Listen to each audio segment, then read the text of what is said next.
आज मैं एक चीज आपको बताना चाह रहा हूं कि ये कोई नई चीज नहीं है जो हो रही है आज दुनिया में। ये फैलने वाली है और क़यामत के करीब हम आ चुके हैं।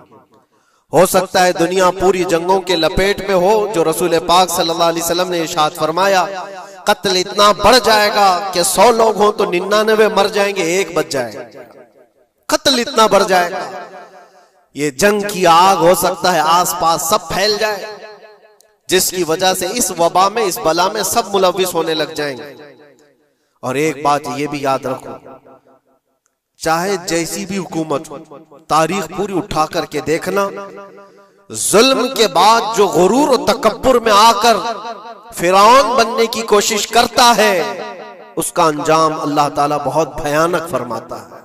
ब्रदरान मिल्लत इस्लामी, अस्सलामु अलैकुम व रहमतुल्लाहि व बरकातुहू। अल्हम्दुलिल्लाह अल्हम्दुलिल्लाहिल हन्नानिल मन्नान अल्लज़ी खलक़ल इंसाना व अल्लमहुल बयान वस्सलातु वस्सलामु अला रसूलिही सय्यिदिल इंसी वल जान व अला आलिही व अस्हाबिही ज़विल खैरि वल इहसान, अम्मा बअद। फ़अऊज़ु बिल्लाहि मिनश शैतानिर रजीम, बिस्मिल्लाहिर रहमानिर रहीम।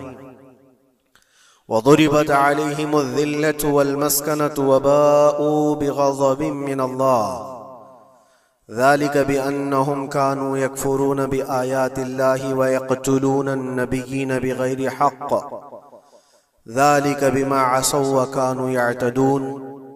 सदक़ल्लाहु मौलानल अज़ीम। बारगाह रिसालत मुआब सल्लल्लाहु अलैहि वसल्लम में दुरूद पाक का हदिया पेश कर लें। अल्लाहुम्मा सल्लि अला सय्यिदिना व मौलाना मुहम्मदिन मअदनिल जूदि वल करम व आलिहि व अस्हाबिहिल किराम व इब्निहिल करीम व बारिक व सल्लिम सलातन दाइमतन सरमदन अबदा। इकबाल ने कहा है, सतीजा कार रहा है अजल से ता इमरोज, शरारे बूलहबी से चरागे मुस्तफवी। मतलब ये है कि शुरू के दिनों से ही इस कायनात में, इस दुनिया में एक मारका चलता आ रहा है। मारका मतलब जंग, मुकाबला। वो किस चीज का है? इकबाल कहता है, सतीजा कार रहा है अजल से ता इमरोज, शुरू से लेके आज तक एक मुकाबला चलता आ रहा है। वो मुकाबला किसका है? शरारे बूलहबी से चरागे मुस्तफवी का। मुस्तफ़ा करीम सल्लल्लाहु अलैहि वसल्लम की चिराग की रोशनी का मुकाबला अबू लहब की शरारतों के साथ। तो एक तो ये कि इस्तिआरा है, इससे पहले भी फिरौन और मूसा का, नमरूद और इब्राहीम का अलैहिमुस्सलाम, ये मुकाबला इस रुए अर्दी पर चलता रहा और हक और बातिल के मारके होते रहे और होते भी रहेंगे। फी जमाना हम जो हालात देख रहे हैं पूरी दुनिया में, आज जंगों के हालात जो पेश किए जा रहे हैं, लोग तो अब ये खबरें ऐसे सुन रहे हैं, किसी के यहाँ बम गिरने की, मिसाइल गिरने की, तो ऐसा लग रहा है जैसे बच्चे पटाखे फोड़ रहे हैं। लोग यहाँ खबरें लेकर के मजे ले लेते हैं, फिर फॉरवर्ड कर देते हैं। मौत इतनी आसान हो गई है कि अल्लाह के नबी सल्लल्लाहु अलैहि वसल्लम ने 1400 साल पहले ये इरशाद फरमाया था कि एक जमाना आएगा कि हरज बढ़ जाएगा। तो सहाबा ने पूछा था, ये हरज क्या है? तो हुजूर अकरम सल्लल्लाहु अलैहि वसल्लम ने इरशाद फरमाया था कि कत्ल बहुत ज्यादा होगा। एक दूसरे का कत्ल इतना ज्यादा होने लगेगा कि लोग उसकी परवाह भी नहीं करते। आज मुझे आज बताओ, दुनिया पूरी बहुत सारे इश्यूज पर बैठकें कर रही है, ग्लोबल वार्मिंग पे है, दुनिया में इन्वायरमेंट की चेंजिंग पर, मौसम का तापमान बढ़ रहा है, इस पर मीटिंगें हो रही हैं, बड़ी बड़ी तंजीमें बैठती हैं। ये ढकोसला है ये दुनिया का, ये मगरिबी दुनिया, वेस्टर्न कंट्रीज का दिखावा है। ये एनिमल लवर्स को भी बाहर लेकर के आते हैं, उनको बहुत ज्यादा कवरेज दिया जाता है। ये कुत्ते से प्यार करने वाला है, ये मुर्गी से प्यार करने वाला है। जालिमों, 40,000 नहीं 50,000 लोगों को फिलिस्तीन में तुमने ना हक मार दिया, उस पर कोई बैठक नहीं करते। मौत इतनी आसान है इंसानों की। जंग जिससे है, मुकाबला जिससे है, तुम्हारा आपस में बराबर की ताकत का मुकाबला हो तो समझ में आए कि एक दूसरे की फौजों से मुकाबला है। इधर की फौज भी मर रही, उधर की फौज भी मर रही है, लेकिन निहत्ते बच्चों का क्या कसूर? बल्कि वो गोद में आए हुए अभी जिन्होंने शऊर की आंखें भी नहीं खोली, दूध पीते बच्चों के जो कत्ल हुए हैं। तारीख में आपने पढ़ा होगा फिरौन ने 12,000 बच्चों का कत्ल किया था, सिर्फ इस गुमान से कि उसने ख्वाब देखा था बनी इसराइल में एक बच्चा पैदा होगा जो उसकी सल्तनत को हिलाक कर देगा।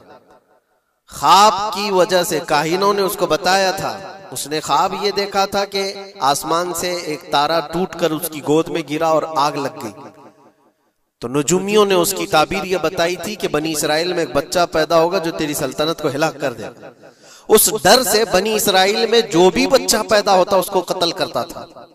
उसने तकरीबन 12,000 बच्चों को कत्ल कर दिया था, इस डर से कि वो बच्चा तो ना पैदा हो जाए जो मेरी सल्तनत को हिलाक करने वाला है।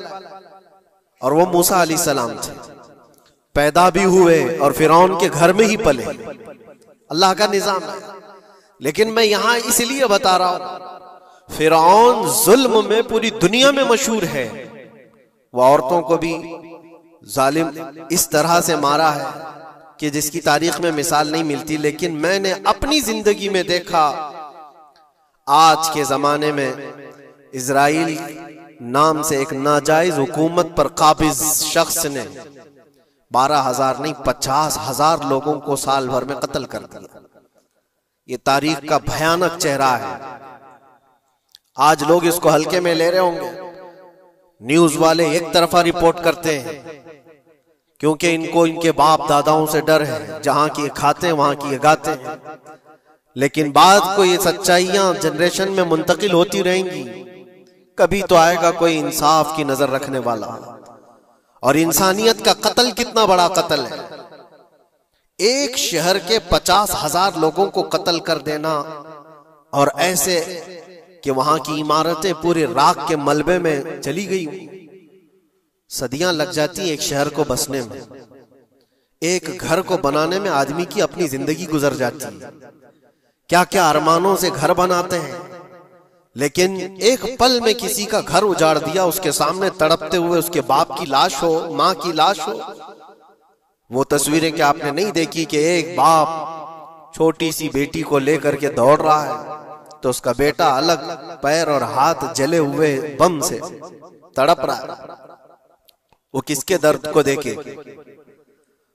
यहां तक कि मैंने देखा कि बेटी को बाप ये नसीहत कर रहा है, थोड़ा और सब्र कर ले बेटा, शहादत मिलने वाली है। कौन करता है ये? मौत से पहले अपने बच्चे को इतनी तलकीन कर दे। हालात ऐसे। दूसरे एक कि वहां पर खाने पीने की ऐड कोई जा नहीं सकती, उस पर पाबंदी। दवाइयां ना जाए, उस पर पाबंदी। दुनिया का कोई कानून इस चीज को जायज ठहराता है? मुझे बताओ, आतंकवाद का राग अलापने वाले इन बातों को क्या कहेंगे? इंसानियत अगर कहीं है तो उसका तस्वुर तो करो।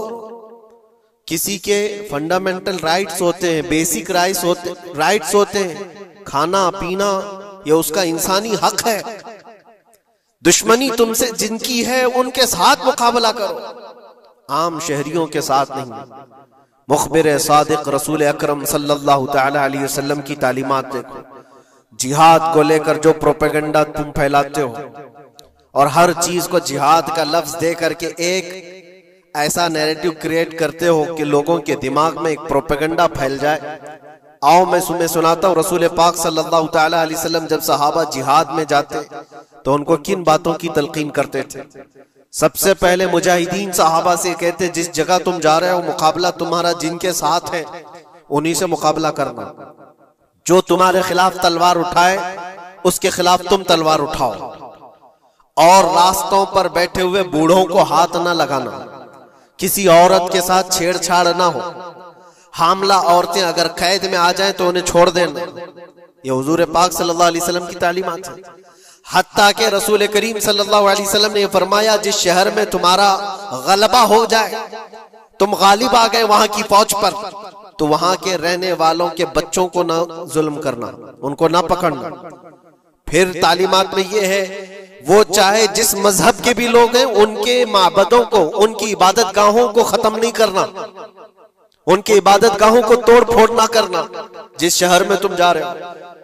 यहां तक कि हुजूर अकरम सल्लल्लाहु अलैहि वसल्लम की तालीमात तो देखो, हुजूर ये तक फरमाते थे मुजाहिदीन सहाबा को कि जिस शहर में तुम जा रहे हो वहां के दरख्तों के पत्ते भी ना उखाड़ना, दरख्तों को भी ना नुकसान पहुंचाना।